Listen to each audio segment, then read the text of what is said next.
Good morning students, welcome back. In today's class I am going to teach you how to frame sentences in the simple fast. In order to frame a sentence in the simple fast, we need to learn a structure. Without learning the structure, it is not possible for us to frame a sentence. Let me teach you the structure of the simple fast. Subject plus V2 plus object or adverb. Here V2 refers to past form of the verb like went, spoke, wrote and so on.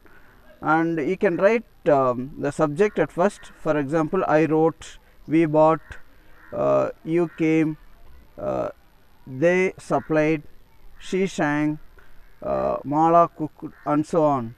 These are all called as subject plus V2, and thereafter you can add object or adverb if it is required. So, subject plus V2 plus object or adverb, this is the full structure of the simple fast. By using this structure only we can frame the sentences in the statement. For example, I bought a car yesterday. In this sentence, I subject, bought verb, a car object, yesterday means adverb of place. So, in this way we can frame a large number of sentences in English. I want you to practice like this. You can write as many sentences as you can. At least you need to write 100 sentences. So, in this way you can be familiar with the structure. Then let me move on to the past continuous. The structure of the past continuous tense is subject plus was or were plus ing plus object or adverb. Here ing refers to V1 plus ing, that is present form of the verb, coming, going, speaking, writing. For example, I was playing cricket yesterday.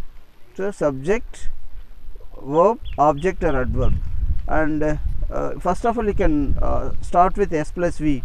I was coming, we were writing, you were thinking, they were playing, she was coming, it was running. In this way you can frame many sentences, and you have to frame at least 10 or 15 sentences or until you learn thoroughly. And then you can move on to the next sentence. Simple fast, past continuous, then past perfect. The structure of the past perfect tense is subject plus had plus V3 plus object or adverb. Here we had is used with all the subjects. We can use had with all the subjects like I, we, you, they, he, it, name. There is no singular and plural. Here we need not be worried about the singular and plural. We can use had with all the subjects, and thereafter you can use the V3. Here V3 refers to past participle like gone, spoken, written, given, and then you can use either object or adverb. I had written, we had given, you had come, they had invited, she had typed. Like this you can frame many sentences, and thereafter you can move on to the past perfect continuous tense. The structure of the past perfect continuous tense is subject plus had been plus V1 plus ing plus object or adverb, and we can also use since or for when it is needed. I had been playing, we had been working, they had been doing, she had been cooking, it had been running, Ramu had been writing. Like this we can write a large number of sentences. So, simple fast, past continuous, past perfect continuous. So, I have told you the structure of all the four kinds of sentences. I mean that positive, they are all called positive or statement or affirmative, and you have to practice a lot with the help of this positive or affirmative, and thereafter you still have negative, yes or no, negative question, WH question. We will learn it later. Let me revise and recall once again. Simple fast, subject plus V2 plus object or adverb. Past continuous, subject plus was or were plus V1 plus ing plus object or adverb. Past perfect, subject plus had plus V3 plus object or adverb.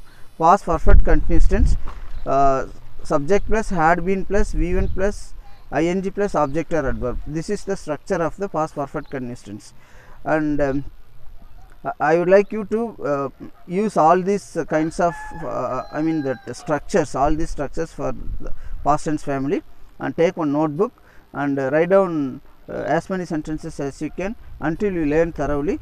After you are familiar with all these positive sentences, then you can move on to the next kinds of sentences. By doing so, every one of you can be fluent in English. Once you have improved these skills, then you can easily speak in English without any difficulties. So for which what you need to do is to practice a lot. Practice. This is the key to success, and you have to frame a large number of sentences in your rough notebook, and you will have a clear idea that would enable you to speak very good English. I hope that you must have understood all these structures, and you can just make a note of it in your notebook, and pause my video and listen to my video again and again, so that you can have a clear idea. I think that you must have understood this. If you like my video, subscribe and share it with your friends and colleagues. Thank you so much for watching my video.